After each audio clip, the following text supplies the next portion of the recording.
Yes.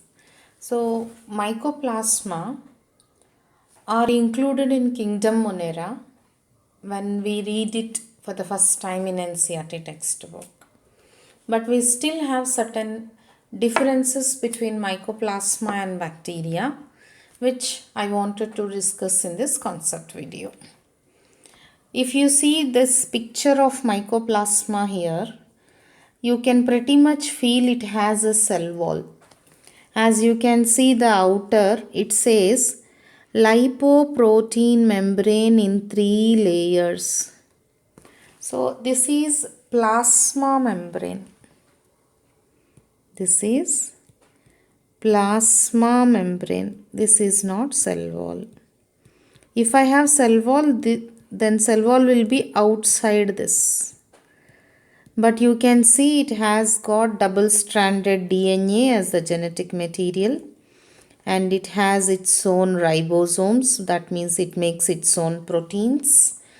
And I can also see that it is performing metabolism of its own. That's why it is producing metabolites. But if you see this structure, we typically miss a cell wall outside the plasma membrane. If I have a cell wall, then cell wall is present outside the plasma membrane. So from outside to inside, first I will see the cell wall, and then I will see the plasma membrane, and then I see the cytoplasm. When I see a bacteria, I see the cell wall, but when I see a mycoplasma, they don't have cell wall, but rest of the structure is like bacteria. So I am going to say few differences between the mycoplasma and bacteria. So mycoplasma is a bacterial genus which does not contain a cell wall. So what is the major difference between the bacteria and mycoplasma? They don't have a cell wall, whereas bacteria does cell wall.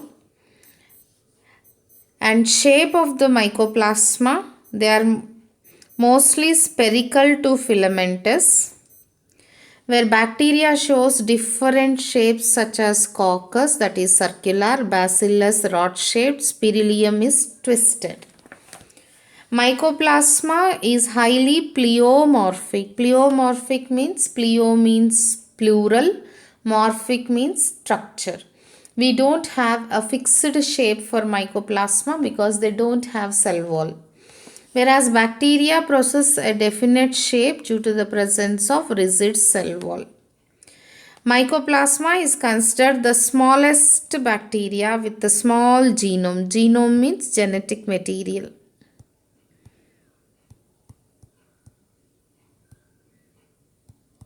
And bacterial genetic material size varies. We can see that mycoplasma are primitive to bacteria. There is no definite shape in mycoplasma. Bacteria do have a definite shape.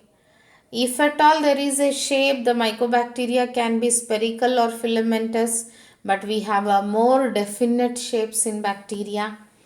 Mycoplasma does not have a cell wall. Bacteria does have a cell wall.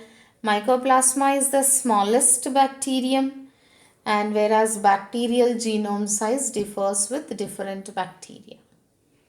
And there is one important point in the previous with reference to the cell wall.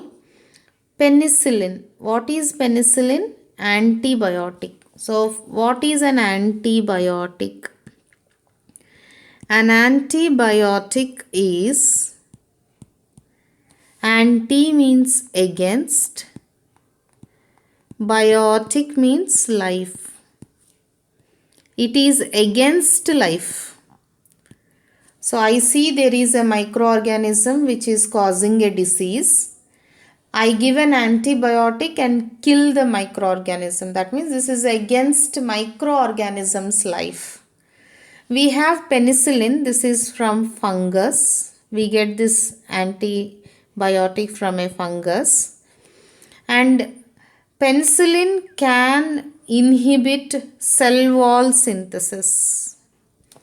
So in bacteria which has cell wall, if I give penicillin, the bacteria dies because the penicillin will break down the cell wall.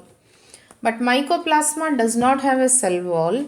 So even if I give penicillin to mycoplasma, the mycoplasma does not die because it does not have a cell wall.